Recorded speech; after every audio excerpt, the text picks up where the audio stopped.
my name is Ayaka, and I am a TA and consultant with LSAT Unplugged here with Alyssa, running the admissions session. Thank you to Sochita, who ran the logic game awesome class right before. Awesome job. So today I really want to talk about letters of rec. And sort of get into the nitty gritty of like asking for one. What does it look like on LSAC? And I won't share the web page, but I've done it before, so I'll tell you like what you need to get beforehand to register the person to send your letter of rec and all of that. So let's get into it. I know Anna sent a link in the chat. Let me see, I'm on one screen today, so let me see if I can share my screen correctly. Here we are. All righty, so everyone can see that, yeah? All righty. Let's see, and then let me just pull up the chat just so I have it. And as always, if you have questions, comments, all of that, feel free to put it in the chat or come off mute. Happy to answer any questions. So, letters of rec. I think this is more than anything probably the easiest part of your application because you are not the one who's doing a lot of the writing here. And however, if you have anxiety in asking people for things or stuff like that, that may be a hurdle that you need to get over. But you know, this is something that you do need to ask someone else to do for you. So number one, what is a letter of recommendation? It's a professor, a professional, someone who has overseen your work or seen you work, and have them write a letter that tells the school a little bit about who you are, the great work that you've done academically or professionally. And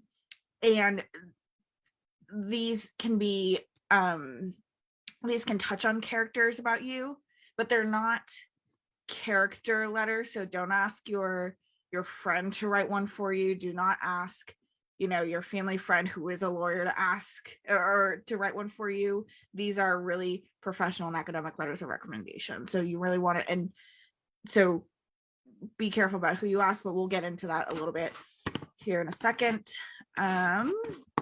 So the basics, right? The law schools that most commonly will ask for 2 to 4 letters of recommendation in your application. Some may ask for more, and some may ask for less, but you're kind of in that 2 to 4. If you have 4 in your pocket, it might not be the best idea to send all 4 sometimes, and it might not be the best idea to send only 2. That it just really depends on your application, but we're in that range of 2 to 4. And I know there are some schools out there who are like, if you are out from, academia for more than 3 years, you don't need one from an academic professor. I like to say have one, because many schools will ask for one from a professor, from someone who knows you academically. So just in case there's a school that you're applying to that requires one, I say have at least one in your back pocket. You might not use it, but have it. What's interesting, Ayaka, is that I know that like Columbia requires a professor. So there are schools that require a professor, but I've been coming across a lot more interviews lately where, say, like somebody has been out of school for many years. I've heard, and I think it just depends. So it always depends, reach out to the admissions. But something I learned along my journey that I was actually panicking about before was that if you've been out of school for a long time, they might understand if you don't have a letter from a professor. Like say you've been out of school for, I think I've heard the number 4+ years. Like me, I'm 29 years old. I happen to go to a small school. If I'd gone to a larger school, and the prompt does not require a professor, it might be okay to not have one. They might say like, yeah, we were kind of expecting that. What do you think about that? I think that's great. And, people I've been out of school for now 6 years as well. So, the professors that I knew, that I've kept in touch with, they know me, but the people who I haven't, they don't know me as much anymore, and I haven't updated them about my life. So it may be hard for those people to go back and write letters. So I think you're right in that, some schools are more willing to not have that academic performance letter. The one caveat is if you have a addenda about your academic performance, I suggest having a letter from a professor that can speak to how strongly you showed up in a classroom, because that can enhance your addenda of being like, hey, let's say you didn't do well in a class because you really weren't interested in it, or you kind of pushed through a class that you just kind of had to, and so that kind of tanked your GPA. If you have an academic letter of rec from someone who says, no, this person can show up very strongly in a class that this person is interested in, and this is the way that they showed up, then that looks better, right? Oh, that's an academic addenda assistance letter sort of thing. So I think it really depends on your application, which is frustrating. However, yes, there are times when you can't get a professor. If you're, let's say you're 20 years out of school, sometimes you can't get a hold of a professor that you worked with while you were an undergrad. That happens. So I would just ask admissions in that case. But yeah, it all depends. Does that make sense? It makes total sense. And now I have another question following up on professor. And really, all of my questions, like everything I have to offer, is because when I first started my application journey until today, talking to you right now, I have a completely different understanding of like what letters rec, like what kind of goes down. And something I found really interesting listening in on a lot of different interviews was, say, for example, you do get a professor and you have a letter recommendation from a professor and you're applying to a school that doesn't absolutely require from a professor. Like say you have like 2 letters of recommendation that are from professional backgrounds, and these 2 people know you really well and they can talk about you at length. And then you have a letter from a professor, and the professor actually talks more about their own class. Like, my class is very rigorous. My class only has 1 test. My class is only passed by, I'm going to say crazy number, like 33%. It's not a good number at all, and this person passed. Like when they spend more time talking about their own class and saying like, this person got this grade in my class, I've heard that actually can be like pretty like a big indicator that like, okay, like this professor doesn't actually know this person. Mm-hmm. And personal touch is more important than rigor of what you went through, what that person's describing in terms of like their own thing or something like that. Like if 2 people know you more than say the professor, would you say that that's a stronger letter of rec Sure. puzzle? Yeah, I think so. And this kind of goes into the next page, but kind of you've got this on the nail. So I think it's important to figure out the person that's writing the letter, right? Is this person going to write a good and awesome and amazing letter for you, right? And I think in the professional sense, you've worked with a person enough that you know that they can write a good letter. And they might ask for like, what should they include in the letter, and you can influence that a little bit in that way. A letter from a professor, especially if you've had a little bit of time since you've graduated or taken a class with that professor, it might be a good idea to dig through your emails, your school emails, to see if you've emailed in assignments, or comments from a class, and kind of pull those up and send those to the professor so they kind of get a better picture and kind of remind themselves of who you were in that classroom. I think the best professor written letters are ones that can describe who you are in the classroom, not, and as you said, Alyssa, not the rigor of the class or not how difficult it is to get an A in the class. It's much more about how you performed in that class and how you showed up. Is this person an active participant in the class, or were they someone who just kind of sat in the back? And I would like to say that's not a great place to be if you're a person who sat in the back of the room and never raised their hand to get a letter from that professor, but sometimes that's the only choice we have. So we'll kind of talk about how to figure that route out, but in general, you really want to pick and choose who you're asking for a letter of rec. And can they, number one, can they write a good one? Number two, will they remember you? Number three, can they write one that kind of shows who you are in the classroom, who you are in the workplace? Does that make sense? Awesome. All right. So moving on, asking for a letter of recommendation. So after you've gone through like the whole, this person might be a good person to ask, you know, this person's a good person, you know, from work, from college, whatever. The asking part is probably the biggest like hurdle for getting the letter of recommendation, because I don't know about you, but I have this like big fear of being rejected and somebody saying no to me. So that was like the biggest thing. And most times I haven't had anyone say no. But I do know some people, they say, no, I don't remember you. I'm sorry, I can't write a good one for you. And that's them doing a service for you. If they say I can't write a good letter for you, that's a service. So don't feel like you've been rejected. You'll find someone who will write a better one for you. So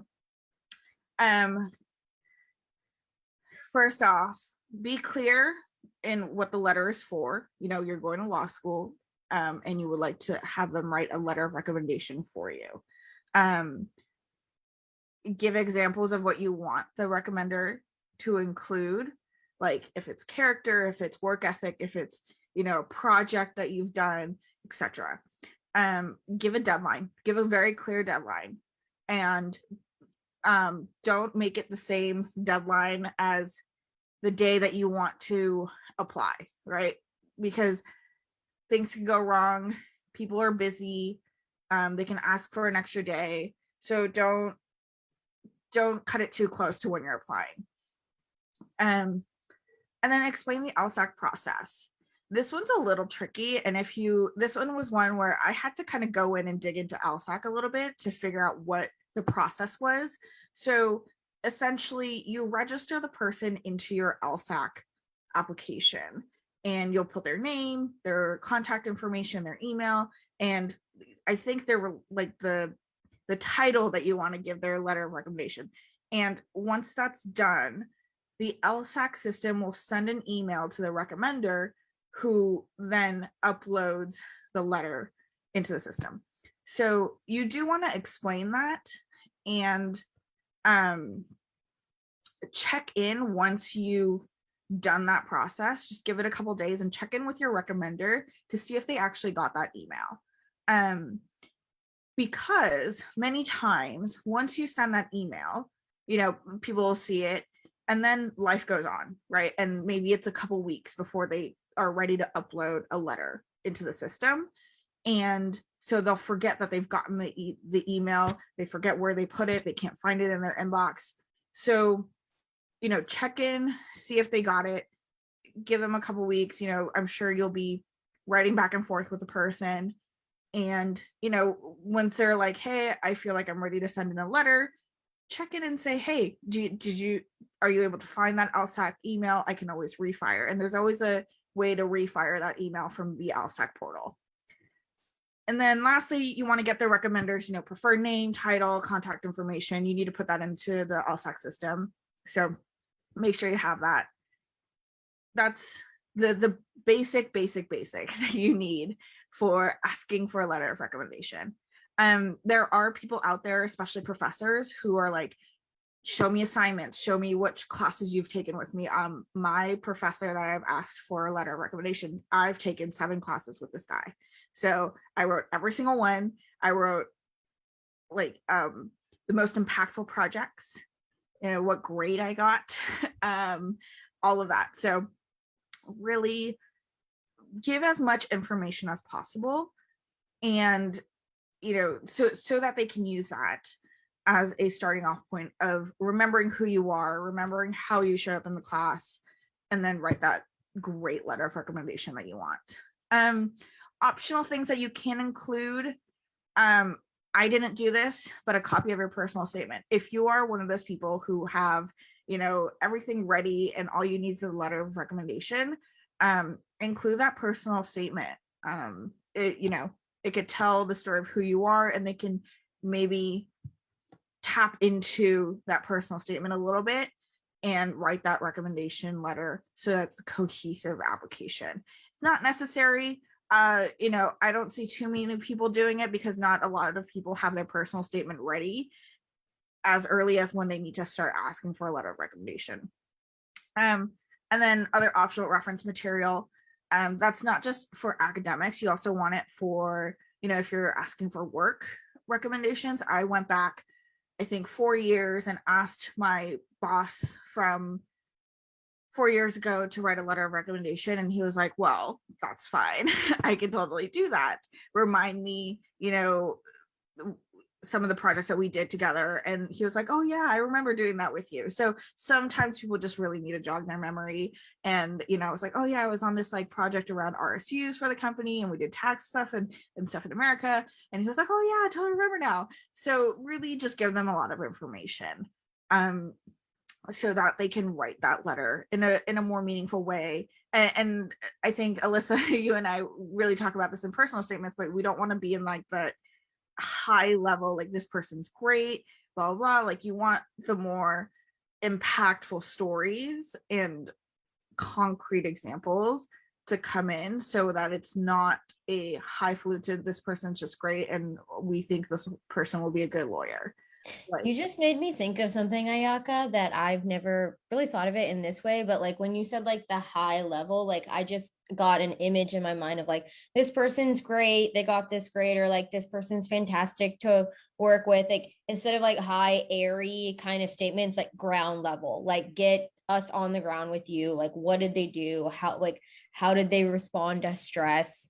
What accomplishments did they achieve in the face of like hardship, or how did they go above and beyond, or like general braininess, how are they in a team dynamic, like anything like that, like curiosity to learn, are they a really good learner?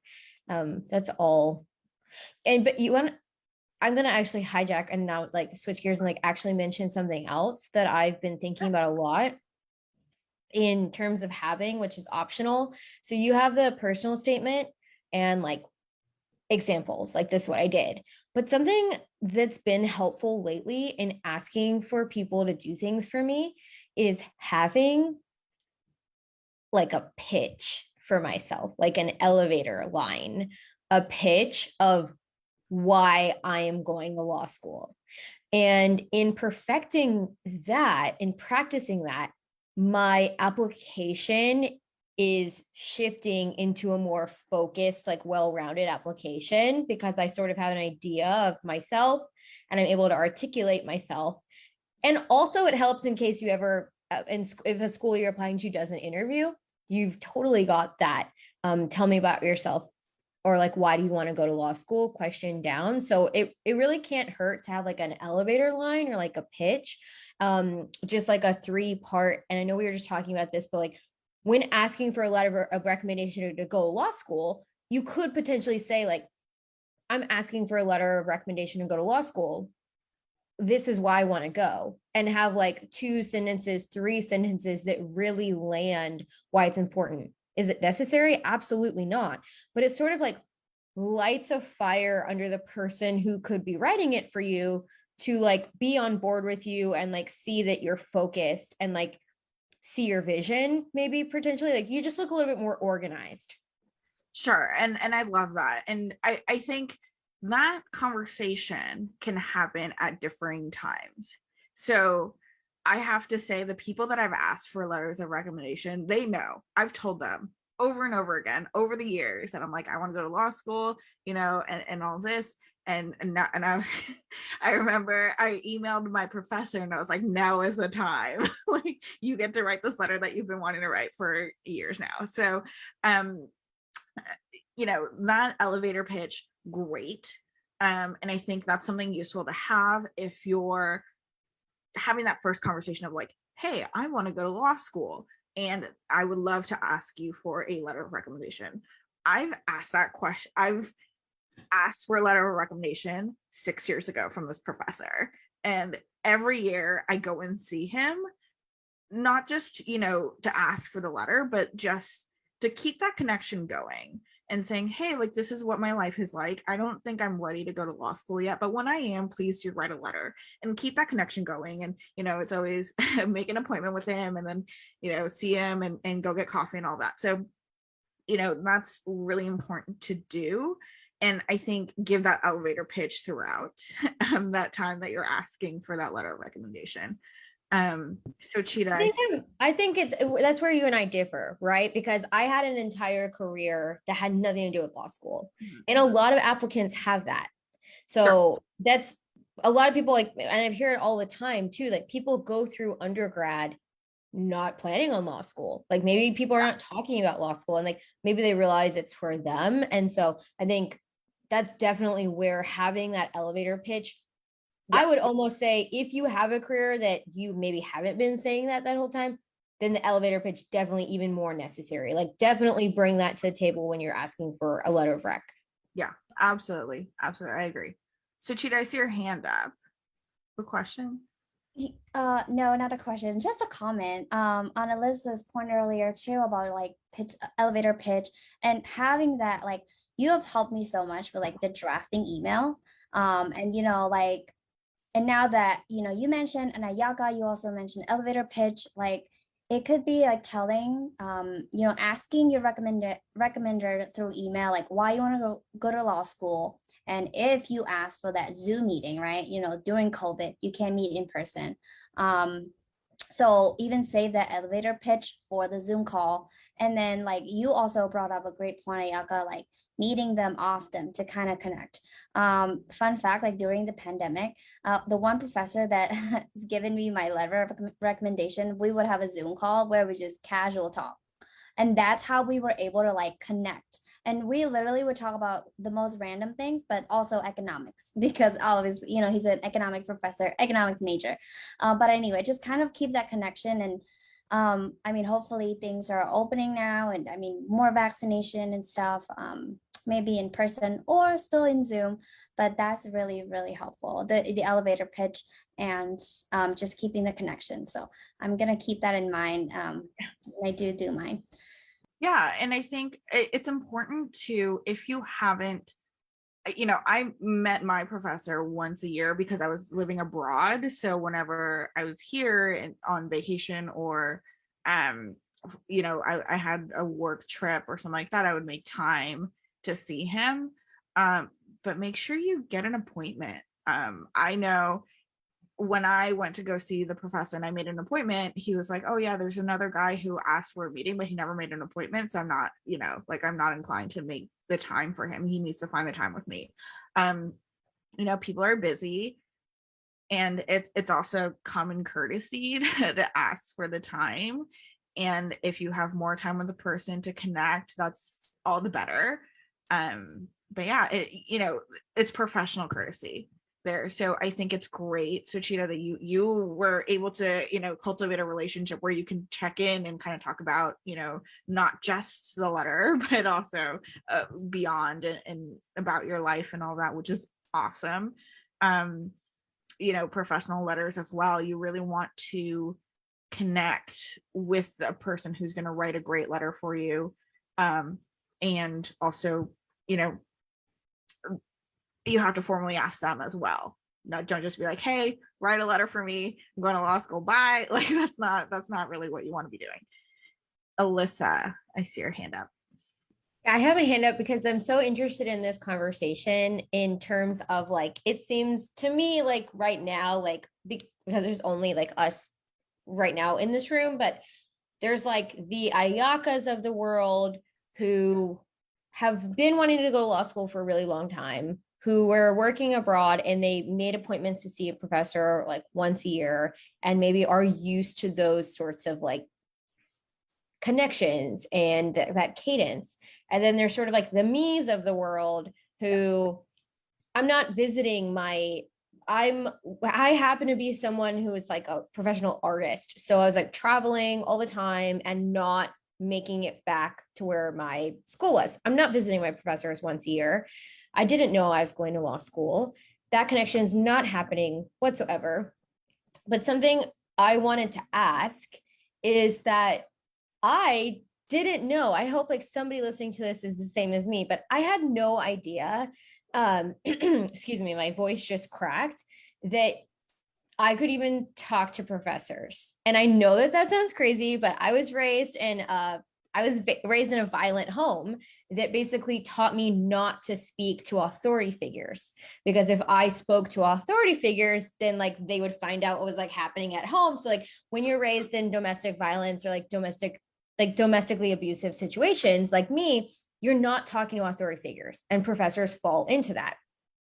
And so when I first asked for my letter of recommendation from a professor, he said yes. He was like, I'd be happy to, like, let's do it. Let's jump on a Zoom call. And I just completely freaked out. I panicked. I was like, what do we talk about? Like, I've never spoken. He knew me because of the work I had done. I happen to be a very, very good student. But what do those conversations look like? Sure. That's a great question. So I think, let me caveat one thing. So when I was talking to this professor, and even my previous boss, who 4 years ago, so I always said to them, at some point I might want to go to law school. And in that case, I would love to get a recommendation from you. So it really wasn't, even graduating out of college, I was like, I don't know if I really want to go to law school. I don't know. I need to figure stuff out. I don't really know what part of law I want to go into, all of that. So the crisis happened. And so I put a pin in it and I said, hey, if I ever need a letter of recommendation, I'm going to want it from you. So please remember me. And he was like, yes, of course, I'm not going to forget about you. It's like all of that. So that's one thing. And that's one way to, if you are not planning to apply to law school right away, apply to, any sort of school right away, that's a great way to put a pin in it and say, I will reach out to you in the future for some sort of letter. And don't let that conversation end there. Continue to check in. As Alyssa, you pointed out, there are people who've never thought about going to law school, who didn't think they were going to go to any sort of school. And so either they didn't make the connections with the professor, or they just didn't have a conversation about letters until years and years after, which not a crime at all. And I think that happens a lot more than we think. In that case, part of it is picking that conversation up. And I would love to ask you, Alyssa, what that initial conversation looked like, and the anxiety level that comes with that, because I understand there's a lot of personal stuff in that, but kind of picking up that conversation, even for me to check in back with my professor every 6 months or every couple months, is almost anxiety for me. I'm like, oh, hey, do you remember me? He's like, of course I remember you. But and I don't know about you, but I have a lot of anxiety around like picking up conversations with people. So I mean, absolutely. Yeah. That's like 100 bazillion%. I'm extroverted. I really enjoy meeting other people and talking with other people. But in this case, like, I feel like my feet just started to sweat, like just thinking about it. Like, I thought he was just like scheduling an interview with me to see if he was really going to go through with it. And like anyone listening to this, please don't enter that conversation thinking that. That's not a good way to enter any conversation. What's really interesting though is that he asked me, really, I thought the meeting was going to be 15 minutes, and I could tell just from his cadence that the meeting was actually like an hour and a half. And I wasn't prepared for that. So definitely set a time expectation whenever you're meeting with someone. And he seemed very relaxed. And again, I have an arts background. So he also has an arts background. So different types of professions have different sorts of like levels of interaction. But he asked me questions like, where do you want to go to school? What type of law are you interested in? Why do you want to do this? And he was not grilling me. He's a very kind person.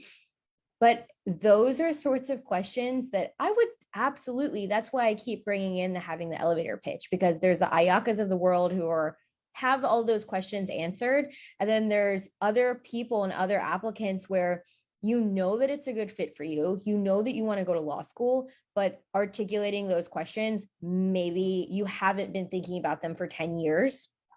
So those would be, if I could give any sort of advice, like he was really awesome and he actually took like a mentorship role with me and like talked options out with me. But absolutely, if I could give advice to anyone before they ask someone for a letter of recommendation, I know that I almost, I don't want to say I jumped the gun because it's fine timing, but I wanted to give them a lot of time. So the minute I knew I wanted to go to law school, I asked for my letters of rec. What I wish I could go back and tell myself was just have simple answers to that question. Like, why do I want to go? Exactly what kind of law am I looking into? Why am I looking into that law? Like, what schools I want to apply to? Why do I want to apply there? I had rough answers to that, but if I had advice for anyone, I'd like have those things answered because those are probably what the person writing the letter is going to ask you. Yeah. And that's what the other person, I have two professors. That's what the other professor asked me as well. Why do you want to go to law school? And I gave her an answer, and she was like, she's also a mentor, and she said, okay, yeah, but why do you really want to go to law school? And having those answers clear, having an elevator pitch, and I wrote it in the chat, but I know that when these videos are published, the chat does not get published. So what you should have in your back pocket is like background experience, that moment that made you go aha. Like there's usually a moment. If you can't pin down a moment, try not to say like everything in my life made me want to go to law school. Just try to have a moment where you're like, this is the moment I knew I needed to go. And then talk about like what you've done, background, professional experience. Maybe like, did you take a job organizing something? Did you do something else? Like anything. It could be anything. Like for me, I started delivering pizzas because I knew as soon as I wanted to go to law school, I needed to pay off credit card debt.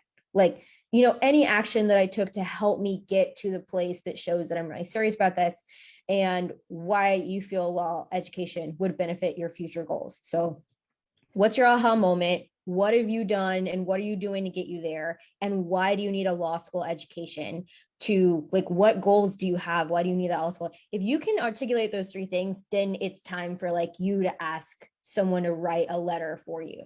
Yeah, absolutely. And I think that's great. And I think that's a great starting off point for your initial conversation with your letter of rec writer, your recommender, I guess.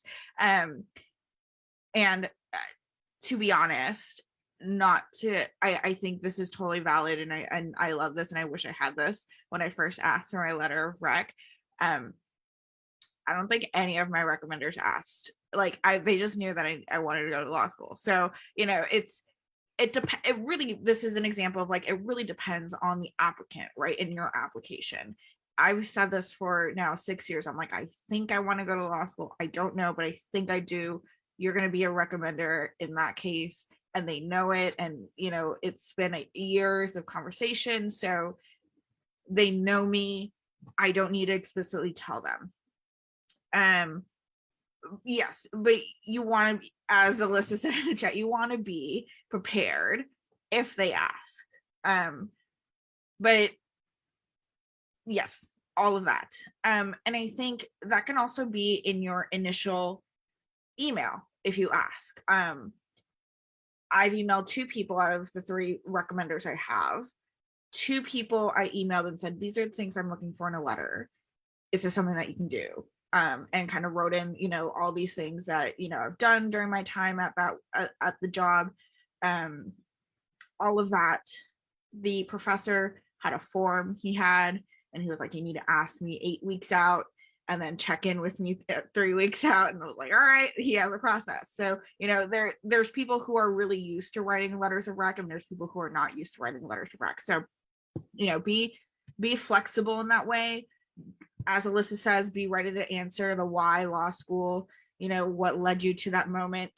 And kind of begin the conversation. And to go back, probably 5-10 minutes ago to Alyssa, your original question of what happens in those conversations, after that initial ask, it's really a check-in for me. So it's like, hey, how's it going? What's going on in their life? What's going on in my life? I think the trajectory to law school is this. If you think it's still a couple of years out, I think it's still great to check in with your recommender, the person that you want recommending you, because you don't want them to see just a snapshot in time. You want them to see a progression. So, I worked with you on X, Y, and Z. I am now here at this company and I'm doing this. And these things that I learned from you are showing up in these ways, these interesting ways. And, I really want to continue the work. So I think it's good to have that connection and continue the progression. And then, when 6 months out, I say give them the warning 6 months out from when you plan to apply, to say, hey, I'm going to apply this cycle.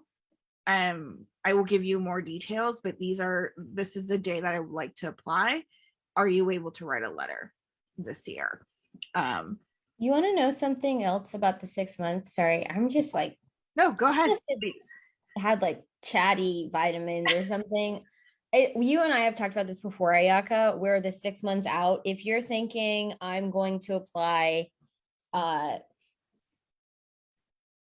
like, how do I take, if I'm thinking to myself, I want to apply before January 1st, because that's part of like the earlier pool, like that just is giving me the best chance for scholarship.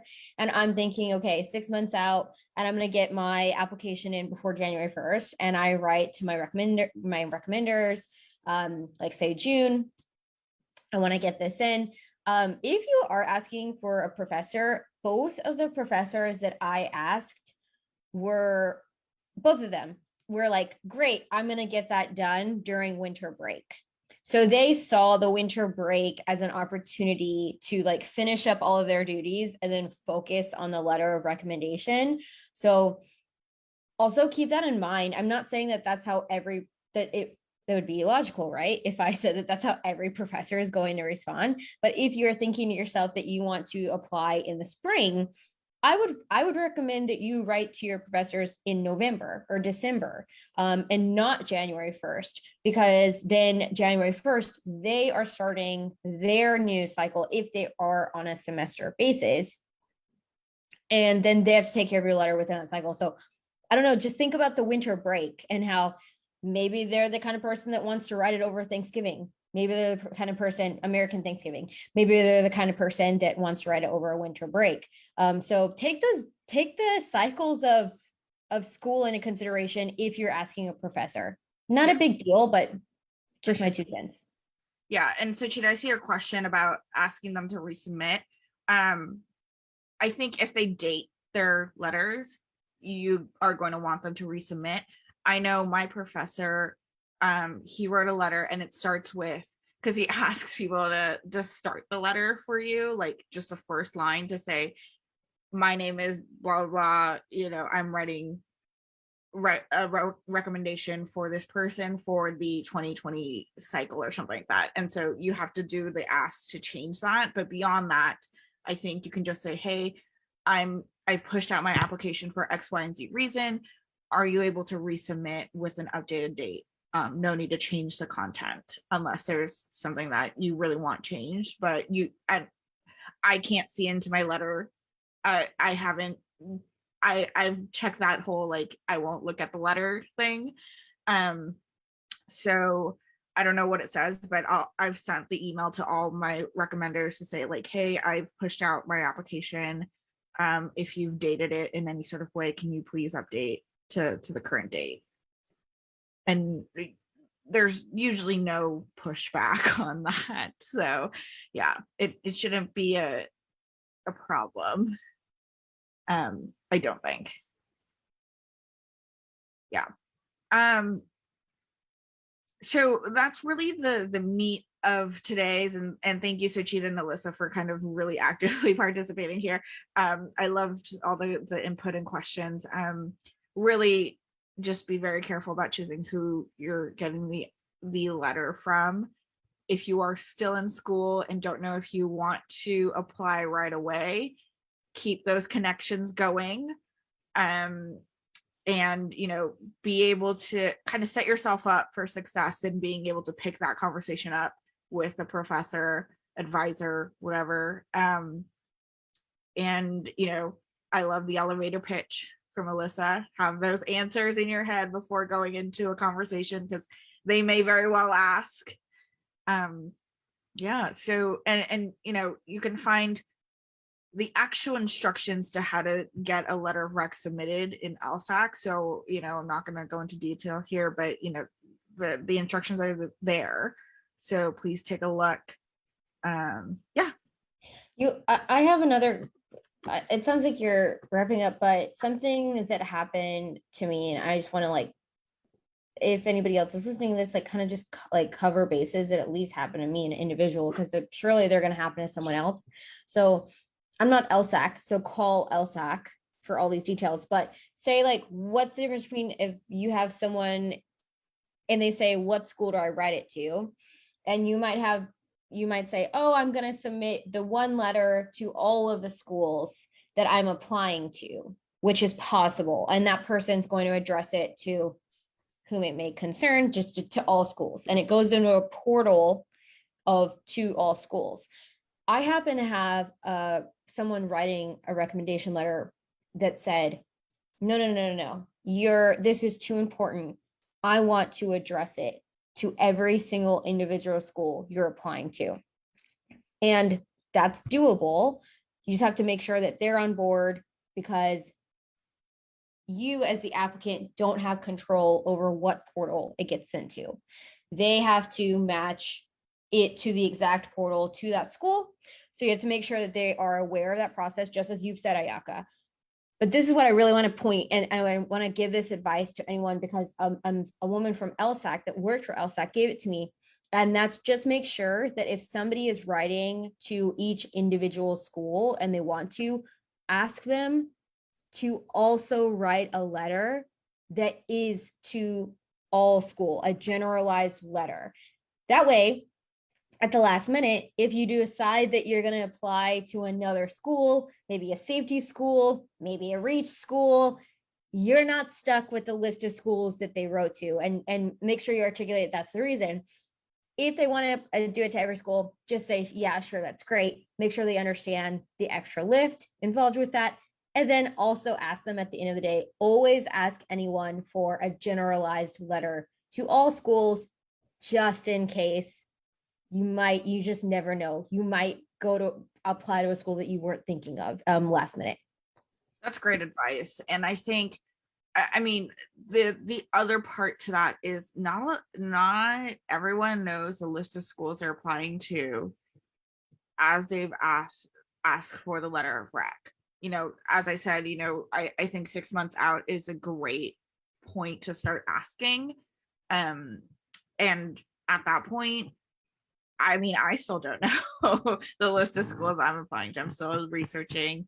The more I listen to the interviews that we're doing recently, and going back into the archives that Steve has put up on YouTube, it's like the more options that I'm seeing. And so I'm like, yeah, at first it was like 3-4 schools. Now it's a list of 15, right? And that can get bigger, that can get smaller.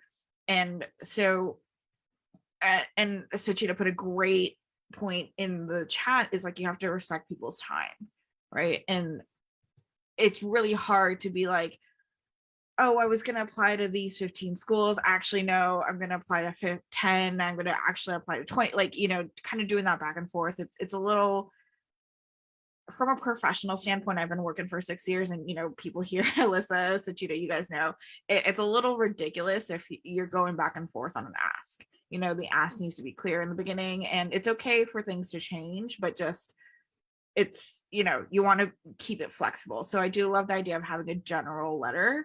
Right. Just ask them for a general letter. Say, sure, absolutely. This is the list of schools. Yeah. And then just say, can you also do a generalized letter? That way you limit like the back and forth, or you just never know. What about this? Like, a frequently asked question is, what if I have somebody who's an alumni at the school? Does that give me a better chance? Does that mean, sorry, you got the question, so I don't think you know the background to the question, but I think so. If you have not worked professionally with an alumni, like, let's say, you're saying that them just being an alumni alone doesn't give you a better chance. No, absolutely not. I think let's say like you work in a law firm and you've worked with an alumni there and they know your work ethic and all that, that's a great letter to have, because they could say like, hey, I was at that school, I think this person would be a great fit to the school because X, Y, and Z, right? But if it's like, hey, I was an alumni, not, and oftentimes I've heard this question, alumni but not of the law school, alumni that is from like the medical school or something, right? And under the same university, I don't know if that's a good letter to have. I think the better relationship, and I bring it up because I was just speaking to someone this week that had said to me, don't worry about it, they're an alumni. I made sure they said that they're an alumni. And I was like, well, that's not a good way to look at it. So if somebody's in the course, I want them to know. I think the better relationship to prioritize is how well they know you. Like bottom line, it's more important how well this person knows you than what their status is. That's it. Absolutely. If their status outweighs how well they can speak personally and directly about you, I would rethink it. Just prioritize that relationship to you. Yeah, absolutely. I think you're 100% right there. So I've also heard, I don't just like on one tonight, but I've also heard too, that people talk about like wait list. Okay, it's no secret that there's a rise in applications. The stay-at-home orders made people reflect and also give them time. That means a lot of the law school applications are happening. So there's a rise in applications. And I've heard from admissions officers, like if it comes down to two applicants that are similar, the letter of recommendation can push someone into that acceptance pool. I've heard it. And in terms of like, can somebody speak powerfully to your ability to succeed in school? And if someone writes like this much, like 3/4 of a page, like this person's really great, that high ground, and somebody else has a recommender that I'm not trying to force anyone to like force their writer to write a long message, but they're going on and on about this person has what it takes. This person is resilient. This person will add value to your program. I know that you started out this session saying a letter of rec, probably the easiest part of the application because you're not doing it. I would challenge that and say the way that you set up, like everything that you've done such a beautiful job here tonight of like setting up those conversations, presenting information to them that can help them write a stronger letter, following up with them, giving them 6 months. Like if somebody were to take all your advice, Ayaka, that's still like an amount of work that I would, not to be dramatic, but like it could make a difference. So don't sleep on it is what I'm trying to say. Absolutely. I think, you're right in that I've been on this journey for a while. So I feel like accumulatively, yes, it's a lot of work, but I'm on the tail end of it and I'm like, all right, it's time to ask for that letter that I've been asking for 5-6 years now. So, and that's kind of why I'm like, oh, it's probably the easiest part. I don't have to study for it. I don't have to write multiple drafts. However, the commit that you have to make, or the leap that you have to make in terms of self-doubt and all that, like in asking someone that you haven't connected with for probably many years, stuff like that, that's a big ask. So I understand what you're saying, Alyssa, and I think it goes into you choosing the right person to ask the letter, and then getting them to write the right content. Those are the two big things here. Really the other stuff is kind of the bells and whistles, but choosing the right person, right content. And you have to be prepared to say, these are the things that I want you to say in my letter. And kind of, you have to do that reflection for them. We've worked on this. I want you to highlight this about me. I remember one of my my professional letters. This guy wrote like 4 pages. I was like, yo, we can't do 4 pages of a letter of rec. Like, I love that you wrote that, but we can't do 4 pages. So, and he was like, do you think 4 pages is too long? I was like, yes, I think it's too long. So we had to pare it down, and I was like, well, can you talk about this, this, and this? And he was like, yeah, of course, I've already written about it, so that's all good. So, it's, the letters are important. It can make a no a yes in the application process. It can make a wait list into a yes. We hear it all the time. It can also make, if your letter of rec is not great, is kind of like the wishy-washy sort of, oh, this person would be a good candidate, it would be a good lawyer, that's it, and there's no concrete examples or no like personal touch to that, it can make a maybe a no, right? So it is important. It really is important, and you don't want to let it slide. You don't want to let it go and be like, oh, I'll just ask the 3 people that I know, right? You really want to choose. These should be from people who know you, who know your work ethic, who know how you work and how you think and all that. So really cultivate those relationships, and then if you know that you're not going to ask for it right away, put a pin in that conversation and make sure that they know that that's coming sometime in the future. Awesome. That's really well said. Yes. Awesome. Alrighty. Well, thank you all for participating. I love this conversation. It was a lot bigger conversation than I was expecting. So I'm so sorry. I actually have one more question. Sure. Do you have Whew, I'm so glad that you're my friend, Ayaka, because if you weren't, I would not feel comfortable like butting in this much. I guess I gotta we're all friends there. Just so everyone knows, I am terrified every time I speak. Like, I'm sweating right now, and I just force myself to do it because I think it's for the greater good of like just getting us out. But what are your opinions on, there's actually an option in LSAC. Is there where it says like, have you viewed your own letter? Yeah. I say don't do it. It's not great. And you can get a sense, and I'm sorry if I am like out of touch, but I think I can get a good sense of what's being written in the letter. But some people might not, right? And especially, I can understand this, especially if you're kind of coming out and saying, hey, like, I'm newly interested in law school, I need a letter, so I'm going back to a professor. That can be really hard to read in terms of like what this person might say.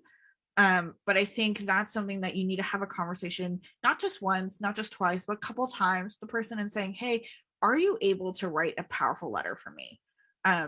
These are the things that I'm looking for in my letter. Is that something that you can include? They may say yes, and you might get like, oh, I don't know if that's a good yes or a bad yes. And they may say no.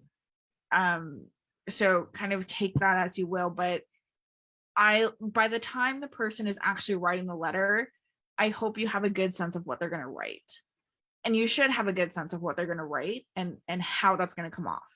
So I personally don't feel a need to write, like, check off the whole, like, I want to read the letter. I'm comfortable with saying this is confidential to the school. And after your application, after you get in somewhere, you are able to see those letters after. So you might find out that someone didn't write a great recommendation letter for you, maybe. But I do know that my professor specifically asked if I was going to check that off, because he was like, well, in that case, if you are going to read the letter before you send it to the school, I have to think about 2 perspectives when writing.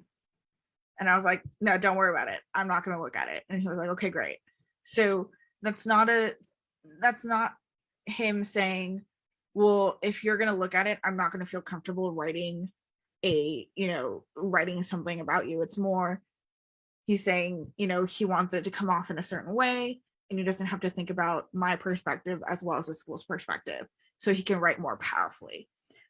So really, I would say talk to your recommender if that's a point of contention for you. That was so Well put, Ayaka. You amaze me. That's great. Yeah. I've thought about letters of rec for too long. So clearly. Alrighty. Well, happy to answer more questions, Alyssa, if you have any. But thank you all for joining. Have a wonderful night, and we'll see you soon. Thanks for tuning into the show. Please subscribe if you haven't done so already to be notified of new episodes as I release them, and feel free to reach out if you need anything at all as you move forward with your prep. I'm happy to help however I can. In the meantime, I'll wish you all the best and take care.